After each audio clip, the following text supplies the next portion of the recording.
Hi everyone. இலங்கையில் மிகப்பெரிய சோகத்தை ஏற்படுத்தி இருந்தது இளம் வைத்தியர் தாரிக் கஃபூர் என்பவரின் மரணம்.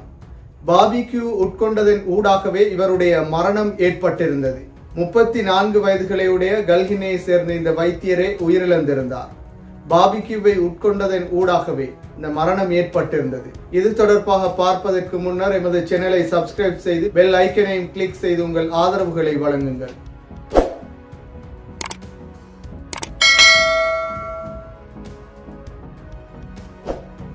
2 நாட்களுக்கு முன்னர் இலங்கையில் மிகப்பெரிய அதிர்வலைகளை ஏற்படுத்திய ஒரு செய்தியாக இளம் வைத்தியர், அதிலும் 34 வயதுகளையுடைய ஒரு வைத்தியர் உயிரிழந்திருந்தார். உட்கொண்ட உணவினூடாகவே பாதிக்கப்பட்ட நிலையில் இவர் உயிரிழந்திருந்தார். கல்ஹின்னையை சேர்ந்த தாரிக் கஃபூர் என்ற 34 வயதுகளையுடைய வைத்தியர் ஒருவரே இவ்வாறு உயிரிழந்திருந்தார். அவருடைய சொந்த ஊரான கல்ஹின்னையில் இருந்து கொழும்பு வைத்தியசாலையில் பணிபுரியும் நிலையில் ஞாயிற்றுக்கிழமை கல்ஹின்னையிலிருந்து கொழும்பை நோக்கி புறப்பட்டு சென்றுள்ளார். கொழும்பிற்கு சென்ற இவரும் இவருடைய மனைவியும் பார்பிக்யூவை கடையிலே கொள்வனவு செய்து உட்கொண்டுள்ளனர். அந்த பார்பிக்யூவை உட்கொண்டதன் பின்னர் அடுத்த நாளான திங்கட்கிழமை வைத்தியசாலைக்கு பணிக்காகவும் சென்றுள்ளார். என்றாலும் திங்கட்கிழமை பின்னரும் இவருக்கு சுகையினம் ஏற்பட்டுள்ளது. இந்த சுகையினத்தின் பின்னர் செவ்வாய்க்கிழமை வைத்தியசாலையிலும் அனுமதிக்கப்பட்டுள்ளார். அதிக அளவிலே இவருடைய உடல்நிலை பாதிக்கப்பட்ட நிலையில் ஐசியு பிரிவுக்கும் இவர் மாற்றப்பட்டிருந்தார். என்றாலும் ஐசியு பிரிவிலே சிகிச்சை பெற்று வந்தாலும் ஐசியு பிரிவிலும் சிகிச்சை பலனின்றி இறுதியாக உயிரிழந்த சோகமே இடம்பெற்றது. இவரின் உயிரிழப்பிற்கு பின்னரே இவருடைய உயிரிழப்பிற்கான காரணங்கள் கூறப்பட்டது. அதில் மிக முக்கியமாக உயிரிழந்த வைத்தியர் தாரிக் கஃபூர் என்பவரின் சகோதரியும் ஒரு வைத்தியராக காணப்படுகின்றார், ஷர்மிளா என்ற வைத்தியர். அவர் குறிப்பிடும் பொழுது இவர்கள் உட்கொண்ட பார்பிக்யூ ஊடாகவே இவர்கள் பாதிக்கப்பட்டதாகவும் அதனூடாகவே இந்த உயிரிழப்பு ஏற்பட்டுள்ளதாகவும் அவர் கூறியிருந்தார். கோழி இறைச்சியில் காணப்படும் சல்மனெல்லா என்ற பாக்டீரியா காரணமாகவே இவருக்கு சுகையினம் ஏற்பட்டிருந்ததாகவும் அதனூடாகவே இந்த உயிரிழப்பு ஏற்பட்டுள்ளதாகவும் வைத்தியர் ஷர்மிளா குறிப்பிட்டிருந்தார். இந்த சல்மனெல்லா பாக்டீரியா என்பது கோழி இறைச்சியின் இரத்தத்திலே காணப்படும். இந்த கோழி ஒழுங்கான முறையில் வேக வைக்காத நிலையிலும் ஒழுங்கான முறையில் சமைக்கப்படாத நிலையிலுமே இந்த பாக்டீரியா ஊடாக மனிதர்களுக்கு பாதிப்பு ஏற்படுகின்றது.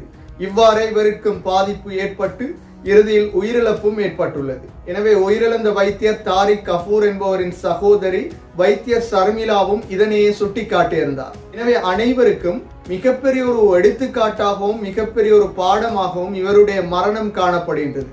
அதற்கான மிக முக்கியமான காரணம், தற்பொழுது இலங்கை உட்பட அனைத்து நாடுகளிலும் ஃபாஸ்ட் ஃபுட் உணவுகளுக்கு அனைவரும் விரும்புவதுடன் அனைவரும் இலகுவான முறையில் பெற்றுக்கொள்வதற்காகவும் சுவையுடன் உண்பதற்காகவும் இந்த ஃபாஸ்ட் ஃபுட் உணவுகளையே அதிக அளவில் விரும்புகின்றனர்.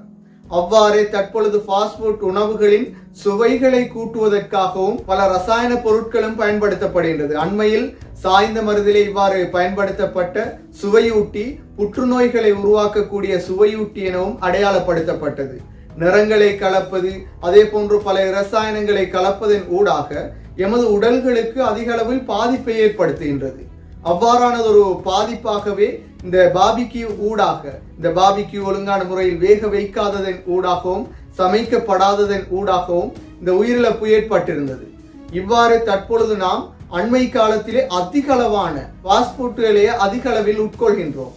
இதனூடாகவே அதிக அளவான நோய்களும் ஏற்படுவதற்கு காரணமாக அமைகின்றது.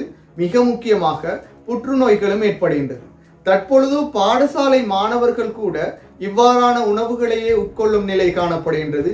பெற்றோர்கள் கூட பாடசாலை மாணவர்களுக்கு இவ்வாறான உணவுகளையே வழங்குகின்றனர். எனவே எமது உடல் பாதிப்படைவதற்கும் நோய்வாய்ப்படுவதற்கும் எதிர்காலத்தில் பாரிய நோய்கள், அதிலும் உயிரிழப்புகளை ஏற்படுத்தக்கூடிய நோய்கள் ஏற்படுவதற்கும் இவ்வாறான உணவுகள் காரணமாக அமைகின்றது. எனவே தற்காலத்தில் இவ்வாறான உணவுகளில் இருந்து தவிர்ந்து கொள்வது என்பதும் மிகப்பெரிய சவாலானதாகவே காணப்படுகின்றது. எப்போதாவது ஒரு நாளில் இவ்வாறான உணவுகளை பெற்றுக்கொண்டாலும் கூட அதனை கவனமான முறையில் நாம் பெற்றுக்கொள்ளும் உணவகங்கள் சரியான முறையில் இயங்குகின்றதா, சரியான சுகாதார அமைப்புகளிலே இயங்குகின்றதா என்பவற்றை கட்டாயமாக அவதானிக்க வேண்டும். அதிலும் தினமும் ஃபாஸ்ட் ஃபுட்களை உணவாக உட்கொள்வதில் இருந்து தவிர்ந்து கொள்வது மிக முக்கியமானதாக காணப்படுகின்றது. அவ்வாறு தவிர்ந்து கொள்வதன் ஊடாகவே எமக்கு நோய்கள் ஏற்படாமல் எம்மை பாதுகாக்க முடியும். இவ்வாறான திடீர் உயிரிழப்புகளில் இருந்தும் எம்மை பாதுகாக்க முடியும். எனவே தற்பொழுது அதிக அளவில் புற்றுநோய் எம்மை ஆட்கொள்வதற்கும் இவ்வாறான உணவு பழக்கங்களே மிக முக்கியமான காரணமாக அமைகின்றது. அதிலும் முக்கியமாக கோழி இறைச்சி. தற்போதைய கோழி இறைச்சி அதிகளவான நோயை ஏற்படுத்தக்கூடியதாகவும் புற்றுநோயை ஏற்படுத்தக்கூடியதாகவும் காணப்படுகின்றது. எனவே சமூகத்திற்கு தொண்டாற்றக்கூடிய மிகச்சிறந்த ஒரு வைத்தியராக, கண் வைத்தியராகவும் கண்ணியல் நிபுணராகவும் காணப்பட்டு, அதே போன்று கல்ஹின்னை பிரதேசத்திலே மிகச்சிறந்த சேவைகளை ஆற்றிய இளம் வைத்தியர் ஒருவரின் உயிரிழப்பிற்கு இந்த உணவு காரணமாக அமைந்துள்ளது. எனவே நாமும் இவ்வாறான உணவுகளில் இருந்து பாதுகாப்பாக செயற்பட வேண்டும். அதில் மிக முக்கியமாக சிறுவர் சிறுமிகள் பாடசாலை மாணவர்களுக்கு இவ்வாறான உணவுகளை வழங்குவதில் இருந்து முழுமையாக பாதுகாப்பை பெற வேண்டும். உணவுகளிலே பயன்படுத்தப்படும் ரசாயன பொருட்கள், ஃபாஸ்ட் ஃபுட்டில் இருந்து எம்மை பாதுகாத்துக் கொள்ள வேண்டும். மீண்டும் ஒரு வீடியோ பதிவில் சந்திக்கும் வரை எமது சேனலை சப்ஸ்கிரைப் செய்யாதவர்கள் சப்ஸ்கிரைப் செய்து பெல் ஐக்கனையும் கிளிக் செய்து உங்கள் ஆதரவுகளை தொடர்ச்சியாக வழங்குங்கள்.